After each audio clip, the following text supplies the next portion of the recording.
Hello guys, welcome back to B channel Gyan Jyoti Ashish tutorial. तो दोस्तों आज हम लोग करने वाले हैं Indian navy MR SSR double A के लिए जीके पार्ट 7। और जैसे कि हमने कल के वीडियो में पार्ट 6 तक कंप्लीट कर चुके हैं। अगर आपने नहीं देखे हैं तो आप जाके प्लेलिस्ट के माध्यम से देख सकते हैं, ठीक है। तो दोस्तों वीडियो शुरू करने से पहले आपसे बोलना चाहूँगा कि अगर आप चैनल पे नए हैं तो चैनल को सब्सक्राइब कर लीजिएगा, क्योंकि Indian navy MR SSR double A के लिए बेस्ट तरीके से बेस्ट प्रिपरेशन स्टार्ट है, ठीक है। तो चलिए शुरू करते हैं बिना टाइम वेस्ट किए अपने क्लास को। तो देखिए हमने कल 60 तक सवाल को कंप्लीट किया था, आज करेंगे 61 से। तो देखिए 61 नंबर सवाल आपके स्क्रीन पर है। चौसा का युद्ध किस वर्ष हुआ था? तो आपके सामने 4 ऑप्शन हैं। ऑप्शन ए में 1539 ईस्वी में, बी में 1576 ईस्वी में, सी में 1556 ईस्वी में और डी में 1526 ईस्वी में। तो राइट आंसर हो जाएगा 61 का ऑप्शन ए, यानी कि 1539 ईस्वी में चौसा का युद्ध हुआ था, ठीक है। नोट कर लीजिएगा, बहुत ज़्यादा इंपॉर्टेंट सवाल है। अब हम बात कर लेते हैं एक्सप्लेनेशन की। देखिएगा, नोट करते चलिएगा अपने माइंड में। 27 जून 1539 ईस्वी को हुमायूं और शेर शाह सूरी के बीच चौसा का युद्ध हुआ था। देखिए आ सकता है आपके एग्जाम्स में कि चौसा का युद्ध जो था किनके बीच लड़ा गया था। तो आप बोलिएगा हुमायूं और शेर शाह सूरी के बीच, ठीक है। अब देखिए अगला पॉइंट क्या है। हुमायूं बुरी तरह पराजित हुआ और उसे अपनी जान बचाकर भागना पड़ा। चौसा के युद्ध के बाद शेर शाह बंगाल और बिहार का सुल्तान बन गया और उन्हें सुल्तान ए आदिल की उपाधि धारण की। देखिए सवाल कैसे कैसे आएंगे आपके एग्जाम्स में, देख लीजिए।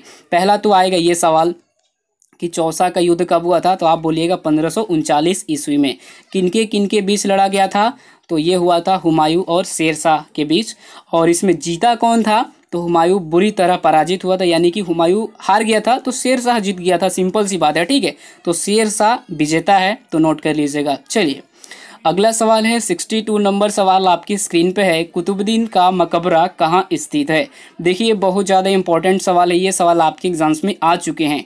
पाटलिपुत्र में, लाहौर में, सासाराम में, सॉरी देखिए यहाँ पे टाइपिंग में गलती हो गया, सासाराम में, बीकानेर में। तो राइट आंसर हो जाएगा 62 का ऑप्शन नंबर हो जाएगा बी, यानी कि लाहौर में, ठीक है। नोट कर लीजिएगा, कुतुबुद्दीन ऐबक का जो मकबरा है ये है लाहौर में, ठीक है। चलिए अब हम बात कर लेते हैं एक्सप्लेनेशन की। देखिए कुतुबुद्दीन ऐबक का उत्तराधिकारी कौन था भाई? तो इल्तुतमिश है। ये भी सवाल आपके एग्जाम्स में आ चुके हैं।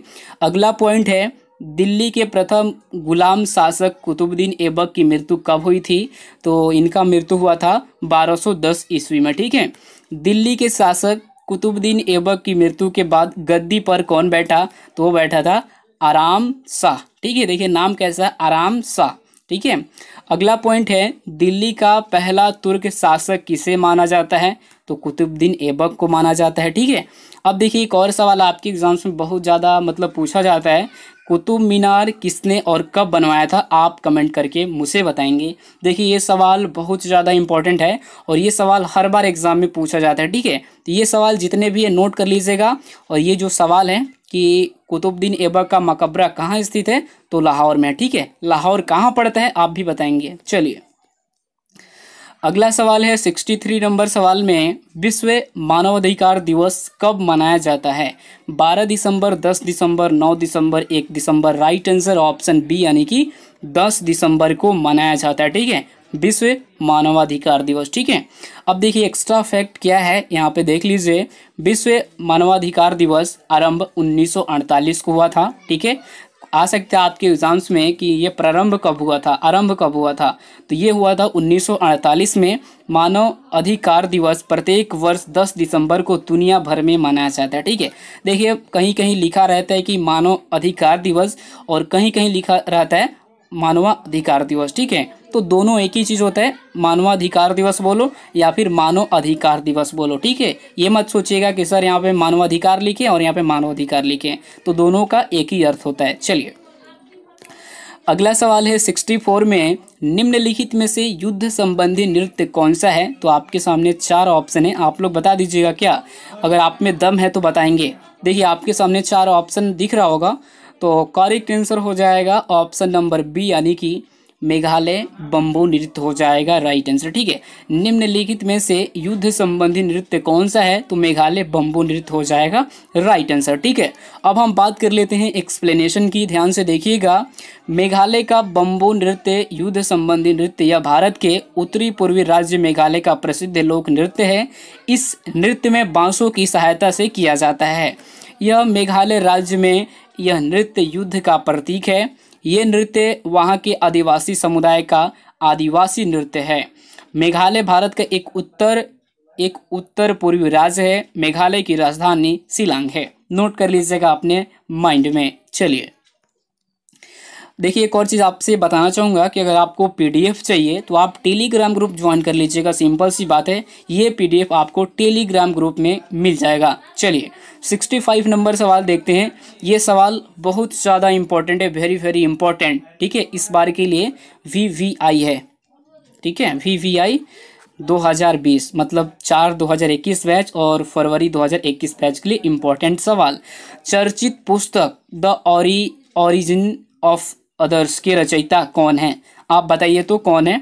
तो देखिए इसका करेक्ट आंसर हो जाएगा ऑप्शन सी, यानी कि हो जाएगा टोनी मॉरिसन। ठीक है, टोनी मॉरिसन हो जाएगा हमारा राइट आंसर। अब देखिए एक्सप्लेनेशन क्या है, देखिएगा। टोनी मॉरिसन मूल नाम क्लो एंथोनी है। ठीक है, इनका मूल नाम जो है क्लो एंथोनी है। एंथोनी है, याद रखिएगा। एंथोनी एम धोनी, याद करने का तरीका देखिए। मूल नाम एक होता है एम धोनी, महेंद्र सिंह धोनी, और यहाँ पे क्लो एंथोनी। ठीक है, नोट कर लीजिएगा। तो टोनी मॉरिसन मूल नाम क्लो एंथोनी, जन्म 18 फरवरी 1931 को, मृत्यु 5 अगस्त 2019 को हुआ है। अगला पॉइंट देखिए क्या है। टोनी मॉरिसन अमेरिका की राष्ट्रीय पुस्तक पुरस्कार विजेता है। वह 1993 में नोबेल पुरस्कार साहित्य विजेता भी रही है। ठीक है, तो नोट कर लीजिएगा। ये सारे एक्स्ट्रा फैक्ट आपके एग्जाम्स के लिए महत्वपूर्ण है। एकदम नहीं होता है कि किसी एग्जाम में अगर उधर से जहर आता है तो ये आपके लिए क्या रहेगा, एकदम खोआ रहेगा। मतलब उधर से जहर आएगा तो एकदम आप जाके एकदम लड़ सकते हैं, इतना इसमें ताकत है। ठीक है, चलिए सिलेक्शन लेना है तो ऐसे ही पढ़ना पड़ेगा। टिक करने से अब काम नहीं चलेगा। इसका ऑप्शन मैंने सी कर दिया, आगे बढ़ गया, काम नहीं चलेगा इससे। तीसरी दुनिया शब्द का प्रयोग किसके लिए होता है, तो देखिए विकसित देश के लिए होता है। सिंपल सी बात है। अब आपको थोड़ा सा हम एक्सप्लेनेशन में बताएंगे। देखिए किसी भी सवाल के एक्सप्लेनेशन नहीं निकलता है ना, अगर मतलब निकलता ही नहीं है ना, तो उसको मैं छोड़ दूँ, और थोड़ा बहुत मुझे लगता है कि निकल सकता है, उसको निकाल को आपको बताता हूँ। तो देखिए थर्ड वर्ल्ड या तीसरी दुनिया वर्तमान अंतर्राष्ट्रीय शब्दावली का एक बहुप्रचलित मुहावरा है। इसका प्रयोग सबसे पहले फ्रांसीसी लेखक एक फ्रेड सोवी ने एक लेख में सन 1952 में किया था। ठीक है, अगला पॉइंट देखिएगा। सोवी के अनुसार तीसरी दुनिया उन अज्ञात और शोषित देशों का समूह है जिन्हें प्रायः तिरस्कार की दृष्टि से देखा जाता है और कुछ बनकर दिखाना चाहेंगे। कहने का मतलब यहाँ पे देखिए कि विकसित देश यानी कि तीसरी दुनिया शब्द का प्रयोग किसके लिए होता है, तो उनके ही लिए होता है कि जो लोग अच्छे करने के चक्कर में, अच्छा मतलब यहाँ पे लिख रहा है देखिए, दृष्टि से देखा और जो कुछ बनकर दिखाना चाहते हैं। ठीक है, तो यहाँ पे उसके लिए विकसित देश क्या होता है। ठीक है, चलिए अगला सवाल है। देखिए 67 में विश्व कोयला भंडार का प्रायः 50% किसके पास है, तो भारत, रूस और अमेरिका। चीन, भारत, रूस, अमेरिका, रूस, चीन, और चीन, भारत, अमेरिका। राइट आंसर हो जाएगा हमारा ऑप्शन नंबर इसका क्या हो जाएगा, सी, यानी कि अमेरिका, रूस और चीन हो जाएगा करेक्ट आंसर। नोट कर लीजिएगा, अमेरिका, रूस और चीन। ठीक है, अब देखिए आपके माइंड में चलता होगा सर इनका एक्स्ट्रा फैक्ट तो नहीं है। दोस्तों है, आप ध्यान दीजिए। देखिए पीडीएफ डाउनलोड कीजिए, कोयला पे क्लिक कीजिएगा, कोयला के चारों प्रकार आ जाएंगे। कोयला 4 प्रकार का होता है, सब लोग को मालूम है। कौन कौन होता है आप कमेंट करके बताएंगे। ठीक है, कोयला 4 प्रकार का होता है और सभी का अलग अलग सब चीज़ है। ठीक है, तो जाइए इस पे क्लिक कीजिए, कोयला के चारों प्रकार जानिए। क्योंकि बहुत थोड़ा लंबा चौड़ा था, इसलिए मैंने उसको ऐड नहीं किया, उसको यहाँ पे लिंक इंसर्ट कर दिया, आप लोग जाके देख सकते हैं। ठीक है, तो याद रखिएगा विश्व कोयला भंडार का प्राय 50% किसके पास है, तो वह है अमेरिका, रूस और चीन के पास। ठीक है, चलिए ये भी याद रखिएगा कि आ सकता है आपके एग्जाम्स में कि कोयला कितने प्रकार का होता है, तो कोयला 4 प्रकार का होता है। कौन कौन होता है आप लोग कमेंट करके बताएंगे, या फिर लिंक ऊपर दिया गया कोयला उस पर जाके क्लिक कर सकते हैं। चलिए अगला सवाल है 68 में केंद्र सरकार की नीति की एक महत्वपूर्ण सार्वजनिक सेवा पहलू प्रणाली कौन सी है? तो आपके सामने 4 ऑप्शन है। राइट आंसर हो जाएगा ऑप्शन सी यानी कि सार्वजनिक वितरण प्रणाली हो जाएगा हमारा करेक्ट आंसर। ठीक है, इसमें कोई एक्स्ट्रा फैक्ट नहीं निकलने वाला है। आप किस आधार पे निकालेंगे? देखिए एक्स्ट्रा फैक्ट उसी का निकलता है जो कि लंबा चौड़ा फेमस जो चीज़ रहता है, हमारी जो किसी नदी है तो उसका निकल सकता है एक्स्ट्रा फैक्ट। अब सार्वजनिक का मतलब क्या? सार्वजनिक आप लोग इसका मतलब तो समझते होंगे, सार्वजनिक वितरण का भी मतलब समझते होंगे, तो इसका एक्स्ट्रा फैक्ट निकल के फालतू का कोई मतलब अच्छा नहीं रहेगा। चलिए, भारत का एक राष्ट्रपति होगा ऐसा प्रावधान किस अनुच्छेद में वर्णित है? ये सवाल इंपॉर्टेंट है, देखिएगा। तो करेक्ट आंसर हो जाएगा ऑप्शन ए यानी कि अनुच्छेद 52 में। ठीक है, अनुच्छेद 52 में वर्णित है भारत का एक राष्ट्रपति होगा ऐसा प्रावधान किया गया। ठीक है, तो याद रखिएगा ये अनुच्छेद से सवाल पिछली बार 1 नंबर का आ रहा था किसी किसी शिफ्ट में, तो हो सकता है तो इस बार भी आ जाए। ठीक है, तो नोट कर लीजिएगा भारत का एक राष्ट्रपति होगा ऐसा प्रावधान किस अनुच्छेद में है? तो वो है 52 नंबर 52 अनुच्छेद में। ठीक है, तो बस अभी के लिए इतना ही रहेगा। और देखते हैं अगला सवाल क्या है 70 में भारत का सबसे लंबा रेल सड़क पुल असम में किस नदी पर बना है जिसका उद्घाटन 25 दिसंबर को प्रधानमंत्री नरेंद्र मोदी जी ने करेंगे नहीं, जी ने की है कर दिए हैं, कोई दिक्कत नहीं। आगे देखिए, Bareli, Brahmaputra, Pagladiya, Dhansiri. Correct answer option B हो जाएगा, ब्रह्मपुत्र नदी हो जाएगा राइट आंसर। ठीक है, अब देखिए एक्स्ट्रा फैक्ट हम पूरा जानते हैं कि इसमें क्या है कैसे है। असम के डिब्रूगढ़ में देश का सबसे बड़ा और एशिया का दूसरा सबसे लंबा रेल सड़क पुल बोगीबिल ब्रिज बनकर तैयार है। देखिए इसका नाम है बोगीबिल, यहाँ पे नोट कर लीजिएगा।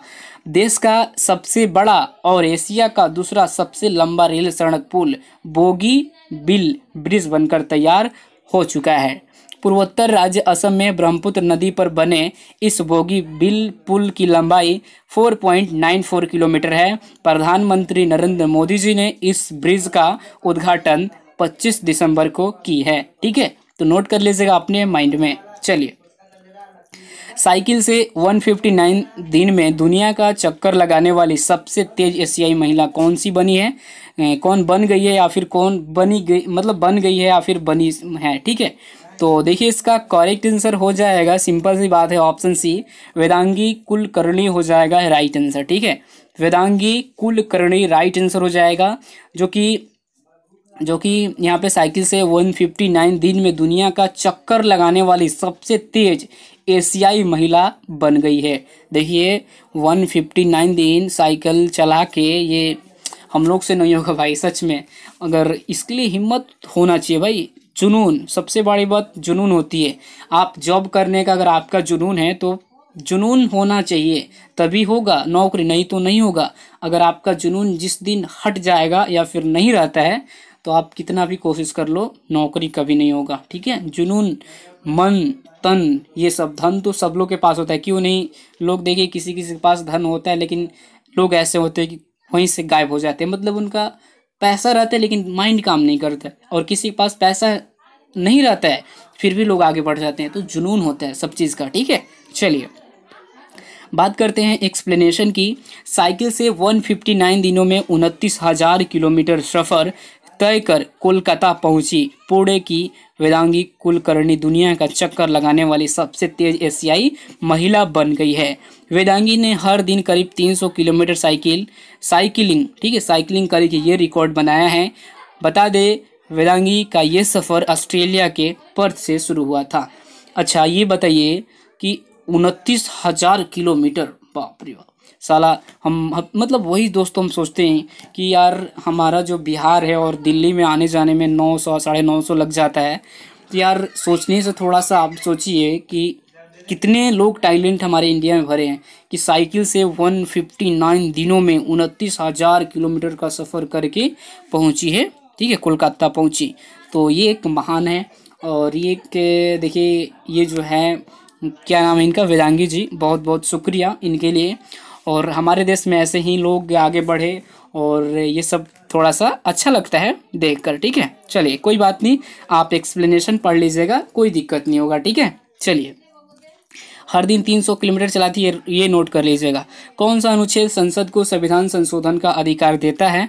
तो इसका करेक्ट आंसर हो जाएगा ऑप्शन ए, यानी कि अनुच्छेद 368। ठीक है, तो आज हमने सब दिन से ज़्यादा सवाल करवाए हैं और इसे अपने माइंड में नोट कर लीजिएगा। इसका पीडीएफ टेलीग्राम ग्रुप में मिल जाएगा 8 या 10 बजे के आसपास, आप जाके वहाँ से पढ़ सकते हैं। सबसे पहले आपको वीडियो देखना होगा, तभी आपको पीडीएफ मिलेगा दोस्तों।